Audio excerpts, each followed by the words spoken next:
जिंदाबाद जिंदाबाद केजरीवाल जिंदाबाद जिंदाबाद जिंदाबाद संजय सिंह जिंदाबाद देश का सांसद कैसा हो, देश का सांसद कैसा हो, देश का सांसद कैसा हो, देश का सांसद कैसा हो।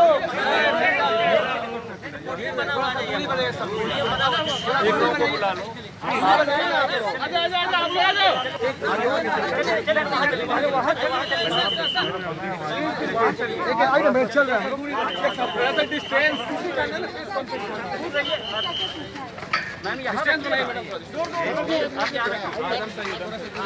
बुला लीजिए जो आए हैं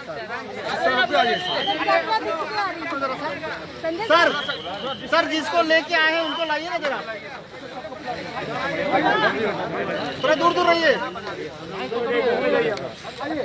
जिनको लेके आए उनको लेके रहिए।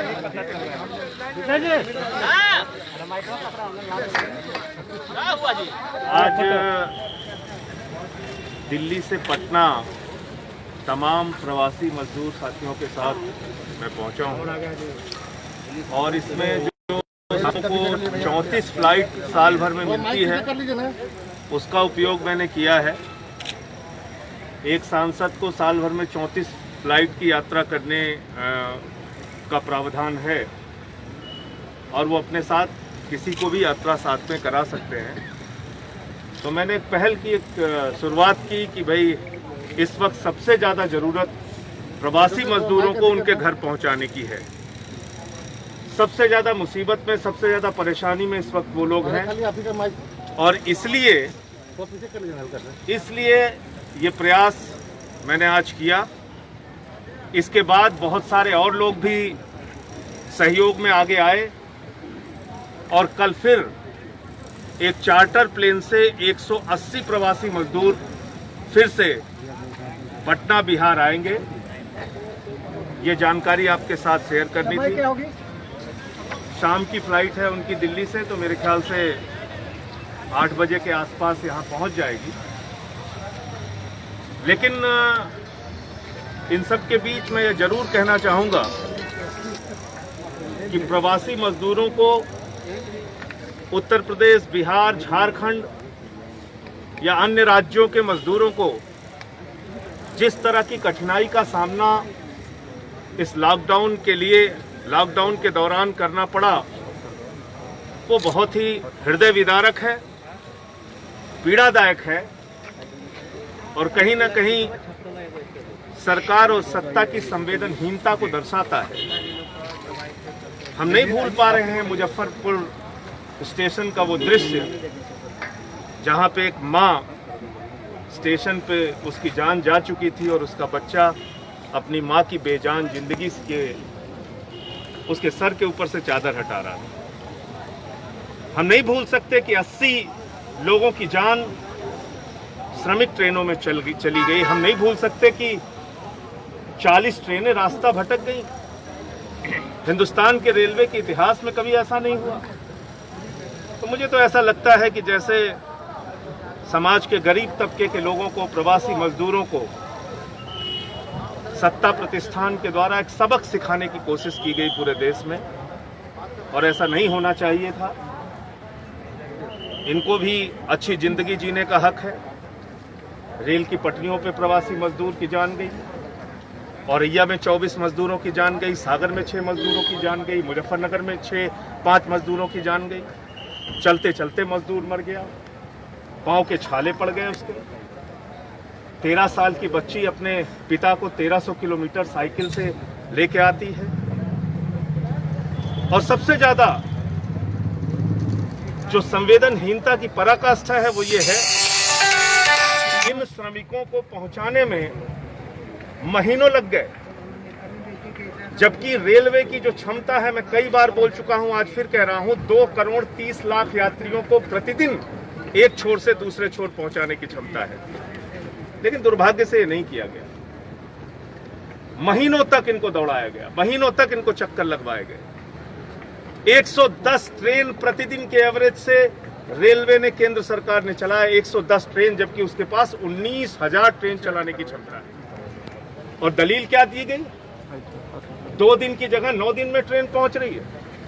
पटना की जगह पुरलिया पहुंच जा रही है। गाजियाबाद की जगह, बस्ती की जगह गाजियाबाद पहुंच जा रही है। गोरखपुर की जगह उड़ीसा पहुंच जा रही है। कहा जा रहा है रेलवे ट्रैक बिजी है। जब 19,000 ट्रेनें चलती हैं तो रेलवे ट्रैक बिजी नहीं होता। जब 110 ट्रेनें चल रही हैं हिंदुस्तान की रेलवे ट्रैक पे, तो रेलवे का ट्रैक बिजी है। ये तर्क किसको समझ में आएगा? इसका मतलब कहीं ना कहीं सरकार की ये मंशा जाहिर होती है कि ठीक है, तुम लोगों ने अगर ज्यादा आवाज उठाई है तो तुमको सबक सिखाएंगे। संजय जी, संजय जी, अनलॉक क्यों जरूरत महसूस हुई फ्लाइट से 1.1 आने की, लेकर इनको आने की क्यों जरूरत महसूस हुई? नहीं, मुझे लगता है कि ये एक राजनीतिक व्यक्ति की, सामाजिक व्यक्ति की जिम्मेदारी है कि इस वक्त प्रवासी मजदूरों को उनके घर पहुंचाने में उनका सहयोग करें। और सिर्फ हवाई जहाज नहीं है, आपको जानकारी दे दूं, अपने साथियों के सहयोग से 42 बस के माध्यम से बिहार, उत्तर प्रदेश, मध्य प्रदेश भी प्रवासी मजदूरों को मैंने भेजा है। और लंबे समय से जिस दिन लॉकडाउन लगा है उस दिन से लगातार मैं यूपी, बिहार, झारखंड के जो हमारे प्रवासी मजदूर हैं अन्य राज्यों के, उनके बीच में रह के लगातार काम। अनलॉक 1.0 आ गया है और अभी भी मजदूरों को लाना पड़ रहा है, आप जैसे लोग ला रहे हैं, क्या दर्शाता है, क्या दिखाता है ये? मैं फिर दोहरा रहा हूं कि ये सत्ता की संवेदनहीनता, केंद्र सरकार की संवेदनहीनता प्रवासी मजदूरों के प्रति जो है उसी को दर्शाता है। आप मुझे बताइए ना कि 80 लोगों की जान श्रमिक ट्रेनों में चली गई, इसके लिए जवाबदेह कौन है? 2 दिन की जगह ट्रेन 9 दिन में पहुंच रही, इसके लिए जवाबदेह कौन है? 1 दिन की जगह 3 दिन में पहुंच रही, इसके लिए जवाबदेह कौन है? आप बताइए, 2 करोड़ 30 लाख यात्रियों को प्रतिदिन रेलवे की एक छोर से दूसरे छोर तक पहुंचाने की क्षमता है, लेकिन अभी तक तो 57 लाख मजदूरों को पहुंचाया गया। ये खुद सरकार का आंकड़ा है। आप महीनों लगा देते हैं 57 लाख मजदूरों को पहुंचाने में, आपकी तो क्षमता 2 करोड़ 30 लाख की 1 दिन में पहुंचाने की। अच्छा, ये ताहिर हुसैन को दिल्ली पुलिस ने चार्जशीट किया, आपकी पार्टी के हैं नेता, वो वायलेंस हुआ था उसमें। आज सिर्फ इसी विषय पे बात करें। सर एक क्वेश्चन एक है, बिहार इलेक्शंस आ रहे हैं, एक तरफ वर्चुअल रैली हो रही है अमित शाह।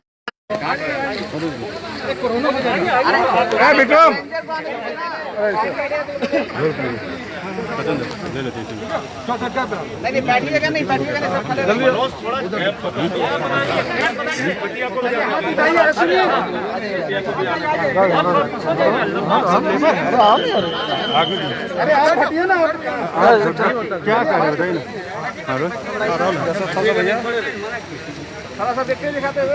विक्ट्री क्या है? आप पार्टी के सांसद संजय सिंह अपने साथ प्रवासी मजदूरों को लेकर पटना पहुंच गए। तस्वीर ये बताती है कि प्रवासी मजदूरों का दर्द आपने सड़क पर कई बार देखा, मगर आज आप पार्टी के सांसद को लगा कि क्यों ना इन मजदूरों को, जो बचे हुए हैं, जो श्रमिक हैं, उनको क्यों नहीं हवाई जहाज से पटना ले आया जाए। तो उन्होंने कई लोगों को अपने साथ अपने राज्यसभा के टिकट कोटे से पटना तक पहुंचाने का काम किया। और तस्वीर आपको हम पटना हवाई अड्डे की दिखा रहे हैं। शुरू से प्रवासी मजदूरों को लाने को लेकर कई बार चर्चाएं हुई। शुरू में अरविंद केजरीवाल ने जब वहां से भेजा लोगों को बस से, इसको लेकर भी बिहार सरकार ने ऐतराज जताया था, टिकट के दाम को लेकर, टिकट के पैसे को लेकर, जिस पर बार बार बयान आते रहे। और आज खुद सांसद उन तमाम श्रमिकों को लेकर पटना पहुंच गए। तस्वीर देखिए, बीच में संजय सिंह है, उनके साथ तमाम सांसद यहाँ पर, सांसद के साथ तमाम वो श्रमिक मौजूद हैं जिनको लेकर वो दिल्ली से पटना खास करके आए। चलिए जी, एक छोटा सवाल, क्या कारण, क्या जरूरत हुई कि आप वहाँ से लेकर इनको यहाँ? देखिए, इसके पहले 42 बसों से उत्तर प्रदेश, बिहार, अलग अलग राज्यों के, मध्य प्रदेश के भी बहुत सारे प्रवासी मजदूरों को मैंने अपने साथियों के सहयोग से भेजने का काम किया। और ये 34 टिकट एक सांसद को मिलती है साल भर यात्रा करने की। तो मैंने सोचा कि इसका इस्तेमाल इस वक्त सबसे अच्छा ये है कि प्रवासी मजदूरों के लिए किया। बिहार की सरकार को तो बड़ा नागवार गुजरता है। आपने बस से भेजा तो वो कह रहे थे कि एहसान जताया जा रहा है, हमें टिकट का दाम बताया जा रहा है। शुरू में आपने शुरुआत जब की लोगों को भेजने बिहार की सरकार को क्या करना है और भाजपा की सरकार को क्या करना है, वो पूरा देश देख रहा है। किस तरह से श्रमिक ट्रेनों में 80 हमारे प्रवासी मजदूरों की भूख प्यास से, अव्यवस्थाओं से, बीमारी से जान चली गई। ये सच क्या भाजपा और जेडीयू नकार सकते हैं? किस तरह से मुजफ्फरपुर के स्टेशन पे एक माँ मरी हुई पड़ी थी, उसका बच्चा उसकी के ऊपर से चादर हटा रहा था, ये भूल सकता है कोई? जिस तरह से प्रवासी मजदूरों के साथ पूरे देश में मार पीट, लाठी चार्ज, उनके साथ तमाम तरह की प्रताड़ना उनको दी गई, ये कोई भूल सकता है? संजय जी, आज आपको क्यों जरूरत महसूस हुई हवाई जहाज से इनको लाने की? लोग कह रहे हैं कि राजनीति कर रही है आप पार्टी क्या श्रमिकों को लाकर अपने साथ हवाई जहाज? 42 बसों से मैंने आपको बताया कि पहले भी भेज चुके हैं। आप पता कर लीजिए, अलग अलग जिलों में बिहार के लोगों को भेजा है मैंने। तो ये 34 टिकट जो सांसद को मिलता है उसका भी उपयोग इस काम के लिए किया। इससे अच्छा ये तो मैं अपने आप को सौभाग्यशाली महसूस करता हूँ कि मेरे साल भर की यात्रा इन प्रवासी मजदूरों के काम आती है। आम आदमी पार्टी लगी रहेगी बिहार के लोगों के लिए, निश्चित रूप से। चलिए, तो ये जो है आम आदमी पार्टी के सांसद संजय सिंह को देखिए तमाम चीजों के साथ लेकर आए हैं। बिहार सरकार से क्या क्या करती है? एक मिनट इधर आइए। अरे एक मैम थी, मुझे लगता महिला है थी, एक महिला थी आपकी नेता, आई तरह की। खुलेआम सच इधर आ है जाइए जब हम बोलेंगे और तब। सब इस बात को देख रहे हैं कि किस सरकार ने क्या किया। जो सबसे बड़ी पीड़ा का विषय है वो ये है कि 80 मजदूरों की श्रमिक ट्रेनों में जान चली गई। पीड़ा का विषय ये है कि 2 करोड़ 30 लाख यात्रियों को एक दिन में प्रतिदिन एक छोर से दूसरे छोर पहुंचाने की रेलवे की क्षमता है। बावजूद इसके महीनों लग जाते हैं 57 लाख मजदूरों को उनके घर पहुंचाने।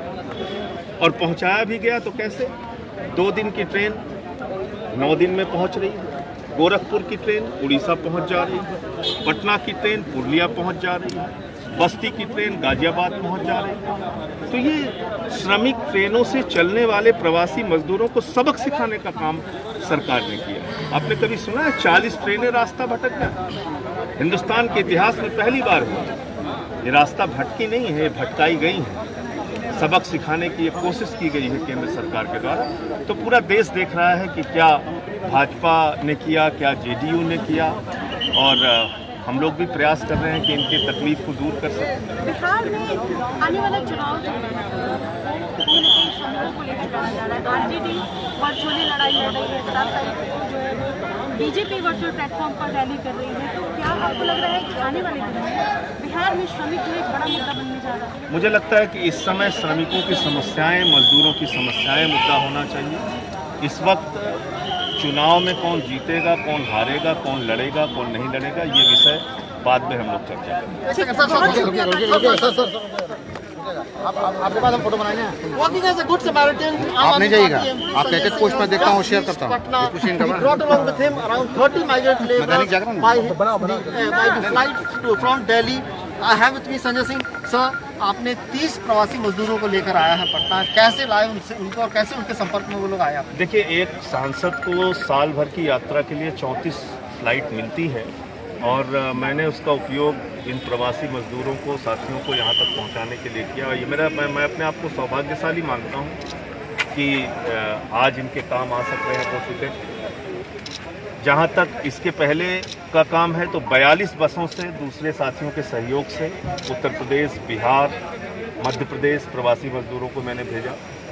और कल फिर एक चार्टर प्लेन से और भी साथियों के सहयोग से 180 प्रवासी मजदूर फिर बिहार आएंगे, पटना आएंगे। क्या लगता है कहीं ना कहीं बिहार सरकार या नीतीश कुमार गवर्नमेंट फेल हुई है, क्योंकि अभी भी माइग्रेंट्स आ रहे हैं जब बिहार में अनलॉक लेकिन कौन सी सरकार फेल हुई है? संतोष जी कहाँ है? 40 ट्रेनें रास्ता भटक गई। कभी हिंदुस्तान के इतिहास में आपने सुना है? कौन भूल सकता है मुजफ्फरपुर का वो दृश्य जहाँ पर एक माँ स्टेशन पे मरी हुई पड़ी थी, उसका बच्चा उसके सर से चादर हटा। कौन भूल सकता है कि भूख और प्यास से ट्रेनों में लोग 80 लोगों की जान चली गई बीमारी और अव्यवस्थाओं के कारण। रेलवे ट्रैक पे मजदूर मर गया, हाईवे पे कट के मर गया। नहीं ऐसे नहीं सर, लेने दीजिए सर, ना एकदम नहीं ऐसे नहीं। सर, खुशी है इन लोगों की, जाहिर करने दीजिए, खुशी जाहिर करने दीजिए। ये नहीं, ये सब मत करिए ना, एकदम नहीं, ये सब मत कीजिए। गलत बात है। ठीक है, ये सब मत कीजिए। तो उन्हीं का